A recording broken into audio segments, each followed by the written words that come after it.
बच्चों, कैसे हैं आप सब। मैं उम्मीद करती हूँ आप सब बहुत अच्छे होंगे।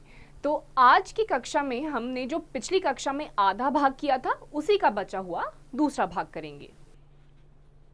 ये जो आपकी फोटो है ये आपका अलग अलग जो स्पर्म्स के जो स्टेजेस होती हैं उनके अलग अलग फॉर्म्स हैं। जैसे ये शुक्राणु जनन है जहाँ से आपका रिप्रोडक्शन स्टार्ट होता है। फाइनली होते होते ये जो आपको स्ट्रक्चर्स दिखाई दे रहे हैं जिसमें आपकी टेल भी है, हेड भी है, मिडिल पोर्शन भी है, ये आपका फाइनल स्ट्रक्चर होता है स्पर्म का। और जो स्पर्म होते हैं उनमें से अगर फर्टाइल स्पर्म है यानी कि अगर रिप्रोडक्शन के बाद उससे अगर आपके एग्स में अगर वो गैमेटोजेनेसिस के बाद अगर आपका स्पर्म एग से मिल जाता है तो करीबन आपका जो 60% आपके जो स्पर्म्स हैं वो एक्टिव होने चाहिए और मोटाइल भी होने चाहिए। मोटाइल का मतलब होता है मूवमेंट उनमें होनी चाहिए, दिखनी चाहिए। और इसके अलावा जब आपके संवर्ण को उत्पादित करता है उसके बदले में पुजन शुक्राणु जनन की प्रक्रिया की उत्पत्ति करता है। एक इस एच स्ट्रोली कोशिकाएं पर कार्य करता है और कुछ घटक के सर्वण की उत्पत्ति करता है जो शुक्राणु जनन की प्रक्रिया में सहायता करते हैं। तो ये जो स्पर्मेटोजेनेसिस होता है या फिर आपका पूरा गैमेटोजेनेसिस होता है जिसमें स्पर्म्स का रिप्रोडक्शन होता है, प्रोडक्शन होती है, ये बनना शुरू हो जाते हैं।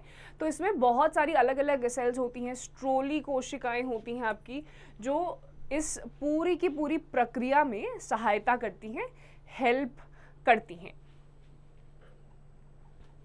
अब आपका जो एक स्पर्म होता है, ये स्पर्म का स्ट्रक्चर है, ये जो पोर्शन है जिसे शीर्ष कहते हैं, शीर्ष यानी कि हेड, इसमें भी आपके अलग अलग पोर्शंस आते हैं। ये आपका मध्य खंड होता है और इसको पूंछ कहा जाता है जिसकी मदद से जो आपका स्पर्म होता है या शुक्राणु होता है वो आपका मूव करता है, हिलता है। तो ये आपकी टेल है, पूंछ जिसे कहते हैं, जिससे आपका पूरा का पूरा स्पर्म आगे की तरफ मूव करता है। और यही हेड वाला पोर्शन होता है जब रिप्रोडक्शन होती है या इंटरकोर्स जब होता है तो यही पोर्शन एग के साथ मिलकर क्या करता है, फर्टिलाइजेशन करता है, जिसे निषेचन बोला जाता है। अब यहाँ पर हमने पहले भी अभी पीछे ही हमने पढ़ा था 20 से 30 करोड़ शुक्राणु एक बार में रिलीज हो जाते हैं एक यौन संबंध में।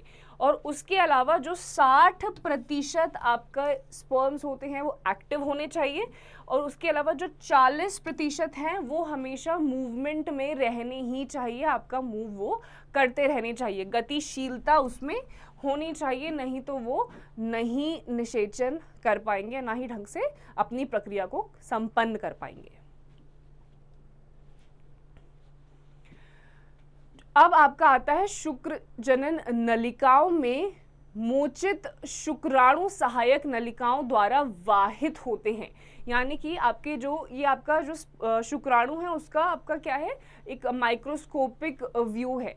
जो आपके स्पर्म्स होते हैं वो नलिकाओं से निकलते हैं, उनके थ्रू बाहर की तरफ रिलीज होते हैं, अदरवाइज रिलीज होने के लिए उनके पास और कोई रीजन और कोई जगह नहीं होती है। पुरुष की सहायक नलिकाओं और ग्रंथियों के कार्य को वृषण हार्मोन बनाए रखता है। जो आपके एंडोजेंस होते हैं, जो मेल्स होते हैं, जो नर होता है, उनकी जो ये पूरी की पूरी प्रक्रिया होती है, जितनी भी नलिकाओं जिनसे ये स्पर्म्स रिलीज होते हैं, कौन हेल्प करता है, एंडोजेंस हार्मोन होता है जिसे हिंदी में वृषण हार्मोन कहा जाता है, वो हेल्प करते हैं।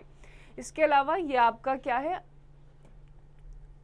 अंडाणु, ग्राफी पुटुक, ये आपके अलग अलग माइक्रोस्कोपिक व्यू हैं। जब आप माइक्रोस्कोप पे देखेंगे तो आपको कुछ इसी प्रकार का ये दिखाई देगा। अब बात करते हैं फीमेल्स की, फीमेल्स यानी कि मादा की। इसमें जो आपका युग्मक का निर्माण होता है यानी कि गैमेट्स का जो प्रोडक्शन स्टार्ट होता है, फॉर्मेशन स्टार्ट होता है, इसे हिंदी में बोला जाता है अंड जनन और इंग्लिश में ही इसको बोला जाता है ओजेनेसिस। इसमें क्या होता है, आपके फीमेल्स में गैमेट्स बनना यानी कि युग्मक बनना शुरू हो जाते हैं जो आपके पुरुष में शुक्राणु जनन से स्पष्ट रूप से भिन्न होते हैं, यानी कि डिफरेंट होते हैं, अलग होते हैं। जो आपने अभी ये पिक्चर देखी, आपकी फीमेल्स के जो एग्स होते हैं, अंडा होता है, उसी का आपका माइक्रोस्कोपिक व्यू है और ये पूरे प्रोसेस को बोला जाता है अंडा जनन। इसमें भी आपके सबसे पहली बात तो ये भी इंपॉर्टेंट है कि जो स्पर्म होते हैं और एग्स होते हैं, इनका स्ट्रक्चर, इनका फॉर्म होने का तरीका और इनके जो प्रोसेसेस होते हैं दोनों ही अलग अलग होते हैं। इसको जेनेसिस कहा जाता है, उसको स्पर्मेटोजेनेसिस बोला जाता था। तो इन दोनों में डिफरेंसेस होते हैं, बहुत भिन्न ये होते हैं एक दूसरे के रूपों में भी, और इनका जो स्ट्रक्चर होता है, ये आप देखिए ये एग जो है ये आपको इस प्रकार का दिखाई देगा, और जो आपका स्पर्म था वो पतला सा टेल जैसा स्ट्रक्चर था। तो दोनों में बहुत ज़्यादा डिफरेंस होता है। अब ये क्या होता है, ये भी आपकी किशोरी अवस्था में ही शुरू हो जाता है। किशोरी अवस्था कौन सी होती है, आपके टीनेज ईयर्स में ही ये लड़कियों में भी शुरू हो जाता है। जो एक महिला का शरीर होता है वो इसी उम्र से तैयार होना शुरू हो जाता है रिप्रोडक्शन के लिए, और इसमें जो अलग अलग हार्मोन्स रिलीज होते हैं, जिसको प्राथमिक अंडक भी बोला जाता है, प्राथमिक अंडक आपके रिलीज होना शुरू होते हैं, प्राइमरी ओसाइटिस जिसे कहा जाता है। उसके बाद आपकी अलग अलग चेंजेस आते हैं, प्राइमरी पुटुक होता है, प्राइमरी फॉलिकल जिसे कहा जाता है। तो इस तरीके से आपकी फीमेल बॉडी भी बिल्कुल लड़कों की तरह ही, मेल बॉडीज की तरह ही रिप्रोडक्शन के लिए तैयार होना शुरू हो जाती है, और ये सब होता है आपका किशोरी अवस्था में। ये आपका यौवनरंभ, ये आपकी पूरा का पूरा स्ट्रक्चर है, किस प्रकार से एक बॉडी, ह्यूमन बॉडी चाहे मेल की हो या फीमेल की हो, किस तरीके से आपका शुरू करती है अपने पूरे गैमेटोजेनेसिस का प्रोसेस, और फाइनली रेडी हो जाती है किस चीज़ के लिए, रिप्रोडक्शन के लिए, जनन। मात्रा में जन्म से ये यौवनरंभ तक ह्रास होता रहता है, इसलिए यौवनरंभ के समय प्रत्येक अंडाशय में केवल 60,000 से 80,000 प्राथमिक पुटक ही शेष बचते हैं। यानी कि ये पूरा का पूरी जो ये प्रतिक्रिया है ये चलती रहती है, लेकिन आपके हर समय में ये जो आपके अंडे होते हैं या फिर जो पुटक की शेष होती है ये धीरे धीरे कम भी होती रहती है, और अंडाशय में लगभग हर कुछ समय के बाद 60,000 से 80,000 तक ही प्राथमिक पुटक की शेष बचते हैं। यह प्राथमिक पुटक कणिकाम्य कोशिकाओं के ओर अधिक परतों से आवृत हो जाते हैं तथा एक और नए प्रावरक स्तर पे घिर जाते हैं, जिसे द्वितीयक पुटक कहते हैं। तो जैसे जैसे अलग अलग प्रोसेसेस आते हैं, अलग अलग परतों में, परतें यानी कि अलग अलग लेवल्स में ये स्टैक होते जाते हैं, और फिर उसके बाद धीरे धीरे ये घिर जाते हैं, जिससे कि आपके द्वितीयक पुटक कहते हैं। जैसे जैसे ये डिवाइड होते जाते हैं इनको द्वितीयक पुटक कहा जाता है। अब एक द्वितीयक पुटक जल्द ही एक तृतीय पुटक में परिवर्तित हो जाता है, जिसकी तरल से भरी गुहा की गुहवर कहा जाता है। यह इसका एक विशिष्ट लक्षण है। जैसे जैसे ये द्वितीय पुटक यानी कि डबल पुटक में कन्वर्ट हो जाता है, तुरंत ही क्या होता है, ज़्यादा टाइम भी नहीं लगाता, ये 3 में परिवर्तित हो जाता है, तृतीय पुटक में ये कन्वर्ट हो जाता है, और ये इसका एक बहुत ही इम्पॉर्टेंट कैरेक्टरिस्टिक है। इम्पॉर्टेंट कैरेक्टरिस्टिक यानी कि विशिष्ट लक्षण ये है। प्रावरक स्तर अंतर प्रावरक और बाह्य प्रावरक में घटित होता है। इस समय आपका ध्यान इस ओर खींचना महत्वपूर्ण होगा कि तृतीय पुटक के भीतर प्राथमिक अंडक के आकार में वृद्धि होती है और इसका पहला अर्धसूत्री विभाजन पूरा होता है। यह एक असमान विभाजन है, जिसके फलस्वरूप बहुत अगुणित द्वितीय अंडक तथा एक लघु प्रथमक ध्रुवीय पिंड की रचना होती है। तो ये जो आपका डबल से ट्रिपल पुटक में ये कन्वर्ट हो जाता है, परिवर्तित हो जाता है, उसके बाद जब इनके आकारों में, प्राथमिक अंडक के आकार में जब वृद्धि होती है, ग्रोथ होता है, तो इसका जो पहला अर्धसूत्री विभाजन होता है, जो इसका पहला फिजन होता है, डिवीजन होता है, ये एक अनयूजुअल डिवीजन होता है, जिसके फलस्वरूप आपको क्या मिलता है, एक अगुणित द्वितीयक अंडक आपको उसके फल स्वरूप मिलता है।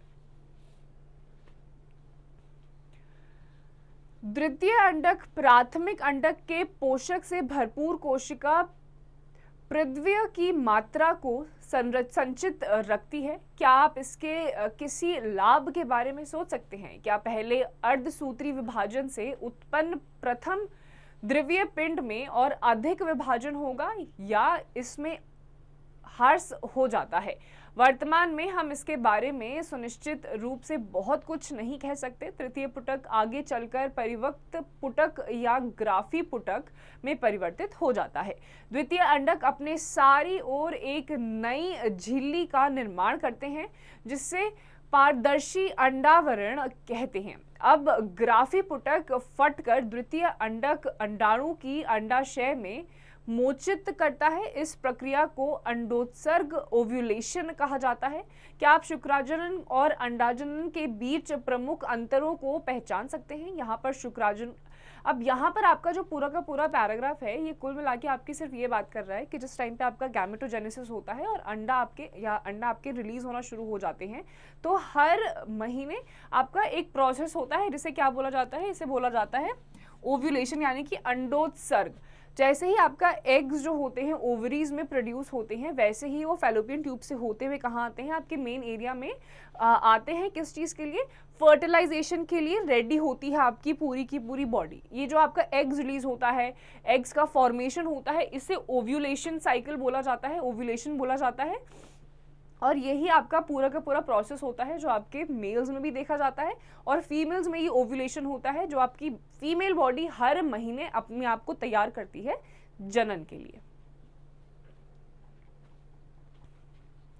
ये आपका एक ग्राफ चार्ट है जिसमें आपका वर्धन पुटक, परिपक्व पुटक, पिंड, एस्ट्रोजनन, अंडोत्सर्ग, ये आपकी अलग अलग पिक्चराइजेशन है जिससे आपको बताया गया है किस तरीके से अंडाजनन और शुक्राजनन का प्रोसेस आपका शुरू होता है और उसके बाद एक मेल और फीमेल बॉडी किस तरीके से तैयार होती है रिप्रोडक्शन यानी कि जनन करने के लिए। अब अगला टॉपिक है आपका आर्तव चक्र, जिसे इंग्लिश में बोलते हैं मेंस्ट्रुअल साइकिल, पीरियड्स जिसे कहा जाता है। अब मादा प्राइमेटो यानी कि बंदर, कपी एवं मनुष्य आदि जितनी भी फीमेल्स होती हैं इररिस्पेक्टिव वो कहाँ से बिलोंग करती हैं, जितने भी आपकी फीमेल्स में आती हैं उनका एक जनन चक्र होता है जिससे आर्तव चक्र पे वो पूरा का पूरा निर्धारित होता है। अब आपका जनन चक्र क्या होता है? जो फीमेल्स होती हैं पूरी लाइफ टाइम तक रिप्रोड्यूस या ओव्यूलेट नहीं कर सकती हैं, उनका एक सुनिश्चित समय होता है। अब इसी प्रक्रिया को आपका जो आर्तव चक्र यानी कि मेंस्ट्रुअल साइकिल होता है ये इसी पे निर्धारित है कि कब तक आपका जनन चक्र चल रहा है। जब तक आपका आर्तव चक्र है, मेंस्ट्रुअल साइकिल चल रही है, तब तक आपकी बॉडी जनन यानी कि रिप्रोडक्शन के लिए रेडी रहती है। जैसे ही आर्तव चक्र बंद हो जाता है वैसे ही जो ओव्यूलेशन होती है वो महिलाओं में खत्म हो जाती है, यानी कि उसके बाद जनन महिलाओं में पॉसिबल यानी कि मुमकिन नहीं हो पाता है। तो आर्तव चक्र में क्या होता है, आपकी जो बॉडी होती है वो हर महीने जैसे ही ओव्यूलेशन होता है, एग रिलीज होता है और एग आपका जाके वजाइना वाले एरिया में चला जाता है, वहाँ पर हर महीने निषेचन का इंतजार एक एग यानी कि अंडा करता है हर महीने, पूरे ओव्यूलेशन में ये होता है। लेकिन अगर इस अंडे को शुक्राणु नहीं मिलते हैं और वो नहीं कर पाता है आपका निषेचन, तो आपकी जो आर्तव चक्र आपका शुरू हो जाता है। जो आपका वजाइना होता है उसके बाहर एक लाइनिंग बनना शुरू हो जाती है। अब इस लाइनिंग से क्या होता है, आपकी लाइनिंग अगर आप फर्टिलाइजेशन यानी कि निषेचन नहीं हुआ है तो ये लाइनिंग के साथ साथ धीरे धीरे आपके एग्स भी उसी लाइनिंग के साथ निकल जाते हैं जो खून स्वरूप आपकी बॉडी से बाहर निकलता है। इसे बोलते हैं आर्तव चक्र, जिसे इंग्लिश में बोलते हैं मेंस्ट्रुअल साइकिल। अब ये क्या है, हर महीने ये जो आपका एग रिलीज होता है ये आर्तव चक्र में ही आपके बॉडी के साथ बाहर निकल जाता है। जैसे ही वो दिन खत्म होते हैं उसके बाद वापस से ये क्या होता है, दोबारा से आपकी बॉडी तैयार होती है, दोबारा से ओव्यूलेशन होता है, दोबारा से आपका एग्स रिलीज होता है और ये पूरा साइकिल चलता है। अप्रॉक्सीमेटली 28 डेज का ये आपका साइकिल होता है, 28 यानी कि 28 दिन। और आपका मेंस्ट्रुअल साइकिल जो होता है, आर्तव चक्र जो होता है, वो आपका कितने टाइम तक चलता है, ऑन एन एवरेज यानी कि लगभग ये आपका 3 से 5 दिनों तक चलता है। अगर 3 से 5 दिनों तक चल रहा है यानी कि आपकी बॉडी बिल्कुल ठीक काम कर रही है। अगर 3 दिन से कम है या आपका बहुत लंबे टाइम तक चल रहा है, हफ्ते हफ्ते 10 दिन चल रहे हैं, तो ये क्या होती है, ये एक बीमारी हो जाती है और ये बीमारी का इलाज करना ना बहुत बहुत बहुत ज़रूरी होता है। गर्भाशय अंतः स्तर पुनः पैदा हो जाता है। अंडाशय और गर्भाशय के ये परिवर्तन पीयूष ग्रंथि तथा अंडाशयी हार्मोन की मात्रा के स्तर में बदलावों में प्रेरित होते हैं। पुटक प्रवस्था के दौरान गोनेडोट्रोपिन, LH एवं FSH का सर्वर्ण धीरे धीरे बढ़ता है। यह सावर पुटक परिवर्धन के साथ साथ वर्धमान पुटक द्वारा एस्ट्रोजन के सर्वरण को उत्पादित करता है। LH तथा FSH दोनों ही आर्तव चक्र के मध्य लगभग 14वें दिन अपनी उच्चतम स्तर को प्राप्त करते हैं। तो ये जो आपका लिखा है 14वें दिन में अपने उच्चतम स्तर को प्राप्त करते हैं, यानी कि ये वो समय होता है जिस समय आर्तव चक्र यानी कि मेंस्ट्रुएशन साइकिल के टाइम पे जो आपका 14th डे होता है, जब आपके पीरियड्स खत्म हो जाते हैं उसके बाद से आपका जब 14th डे आता है 28 डेज साइकिल का, तो ये 14वें दिन में ये जो आपका ओव्यूलेशन होता है यानी कि आपके जो बॉडी की फर्टिलिटी होती है, निषेचन की प्रक्रिया को अंजाम देने की, जो मुमकिन करने की आपकी पूरी प्रतिक्रिया होती है, सबसे उच्चतम स्तर पे होती है। यानी कि 14वें दिन में अगर फर्टिलाइजेशन होगा तो प्रेगनेंसी के सबसे ज़्यादा चांसेस होते हैं ओव्यूलेशन के 14th डे में, मेंस्ट्रुएशन साइकिल के 14वें दिन पे। मध्य चक्र के दौरान LH का तीव्र सर्वरण जब अधिकतम स्तर पर होता है तो इसे LH सजय कहा जाता है। यह ग्राफी पुटक को फटने के लिए प्रेरित करता है, जिसके कारण अंडाणु मोचित हो जाता है यानी ओव्यूलेशन हो जाता है। तो यहाँ पे क्या होता है, आपके 14वें दिन में जब बिल्कुल अपनी पीक स्टेज पे ये होता है तो ये ग्राफी पुटक को फूटने में हेल्प करता है, टीयर अपार्ट, फटने में हेल्प करता है।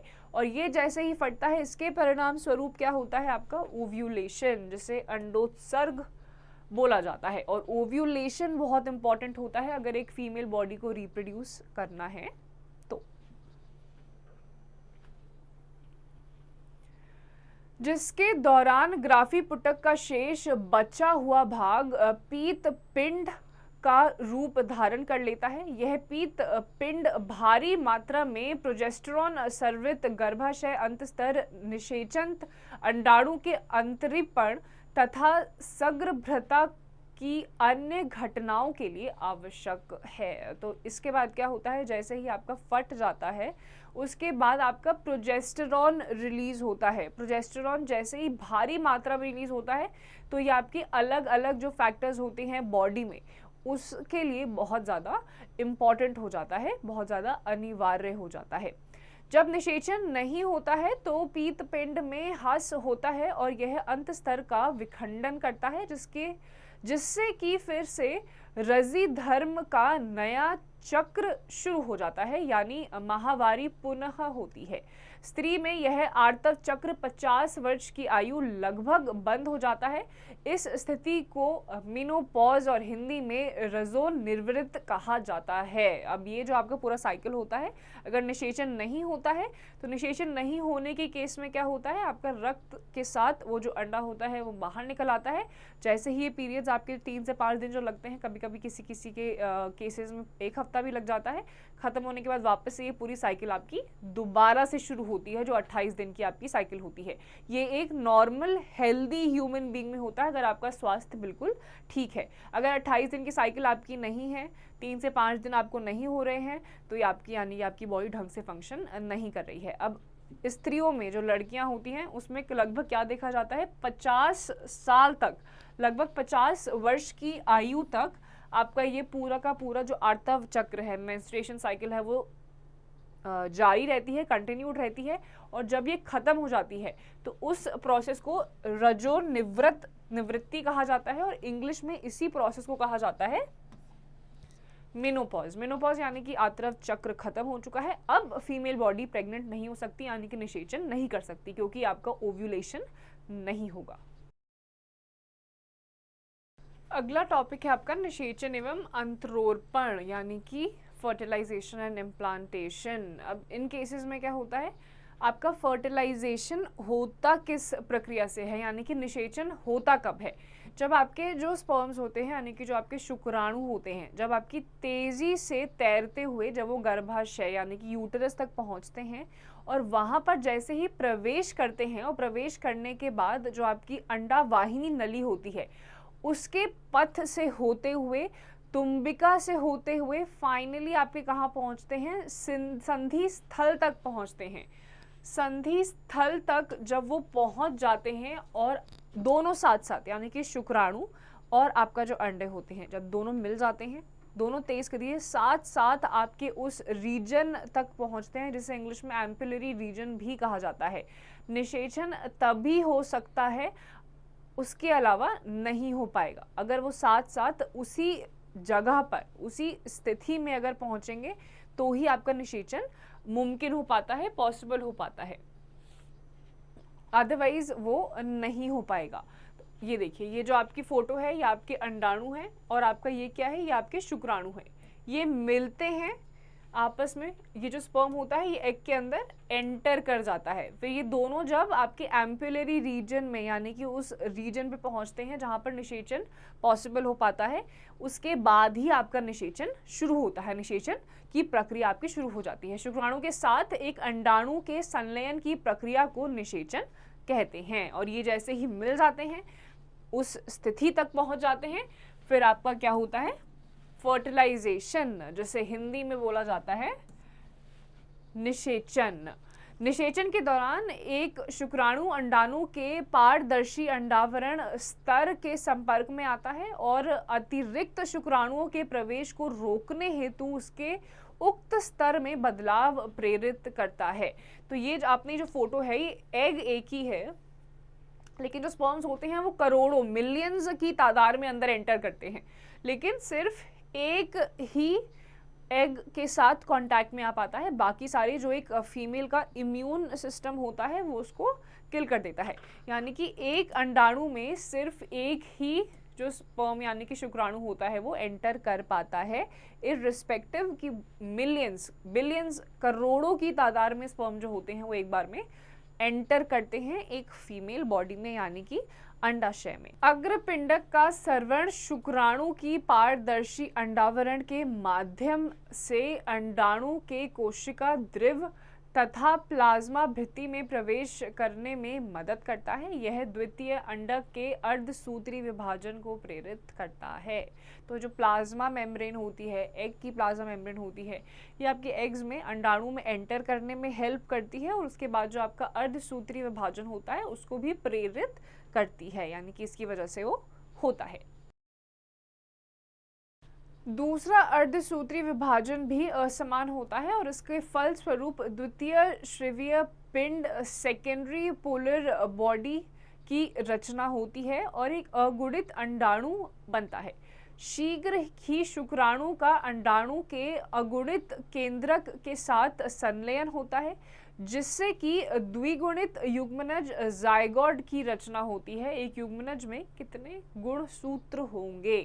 तो आपके जैसे जैसे ही आपके स्पर्म और आपका जो अंडाणु होते हैं वो मिल जाते हैं, इसमें अर्धसूत्री, असमान अर्धसूत्री विभाजन हो जाता है। उसके बाद आपके फलस्वरूप क्या होता है, युग्मनज बनता है। युग्मनज यानी कि जायगोट की रचना होती है और इसमें आपके क्रोमोसोम्स यानी कि गुणसूत्र जो डिटरमाइन करते हैं कि जो बेबी होगा वो किस तरीके का होगा, जीन्स किस तरीके के होंगे, क्रोमोसोम्स पे जो डिपेंड करता है, उसमें आपके 23 क्रोमोसोम्स देखे जाते हैं। अब यहाँ पे ये बात ध्यान देने जैसी है कि इसी चरण में शिशु का लिंग निर्धारित हो जाता है, यानी कि जो शिशु है, बच्चा है, वो लड़का होगा या लड़की। वो ये जब संरचना होती है यानी कि जायगोट की जब फॉर्मेशन होने शुरू हो जाती है तो वहीं पर फिर आपका ये भी निर्धारित हो जाता है, निश्चित हो जाता है कि जो शिशु है वो लड़का होगा या फिर लड़की। अब देखते हैं कि ये सुनिश्चित होता कैसे है। अब आपके मेल और फीमेल यानी कि नर और मादा का जो शरीर होता है उसमें आपके XX और XY क्रोमोसोम्स होते हैं। जो XX क्रोमोसोम्स होते हैं वो आपके फीमेल्स में होते हैं और जो XY क्रोमोसोम्स होते हैं वो आपके किस में होते हैं, XY क्रोमोसोम्स होते हैं मेल में। अब जो फीमेल की बॉडी होती है उसमें एक ही टाइप के क्रोमोसोम होते हैं XX। अब जैसे ही निषेचन की प्रक्रिया समाप्त होती है, जाइगोट की रचना हो जाती है। XX क्रोमोसोम के साथ अगर मेल का या तो X जाता है या फिर Y जाता है। अब एक X के साथ अगर X ही मिला, यानी कि मेल से भी अगर आपको X क्रोमोसोम ही मिल रहा है, तो आपका क्या होगा, दोनों ही अगर X और X हो गए तो क्या शिशु का जो लिंग होता है वो लड़की होता है। अगर X के साथ Y क्रोमोसोम मिला तो X और Y आपका बेबी बॉय होता है, यानी कि शिशु आपका लड़का पैदा होगा। तो ये आपका निर्धारित करते हैं जो XX और XY क्रोमोसोम्स होते हैं कि शिशु का लिंग लड़का होगा या फिर लड़की होगी, और ये जाइगोट फॉर्मेशन के टाइम पे ही हो जाता है।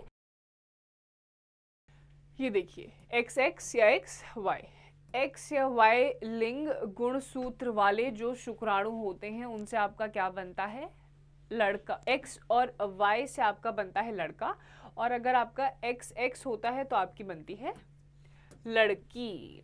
अब XX के साथ अभी हमने पढ़ा था, X के साथ अगर आपका X होगा तो लड़की बनेगी, X के साथ अगर आपका Y क्रोमोसोम ऐड हुआ तो आपका लड़का बनता है। अब ये पूरा का पूरा किस पे निर्धारित होता है, ये मेल क्रोमोसोम्स पे ही निर्भर करता है कि जो शिशु होगा वो लड़का होगा या फिर लड़की होगी, औरतों पे नहीं करता है। इसके बारे में बिल्कुल डिटेल में आप अध्याय 5 यानी कि चैप्टर 5 में पढ़ेंगे। तो बच्चों, मैं उम्मीद करती हूँ आपको आज का जितना भी हमने पढ़ा है वो आपको समझ में आ गया होगा। इसी का जो दूसरा भाग है वो हम दूसरी क्लास में करेंगे।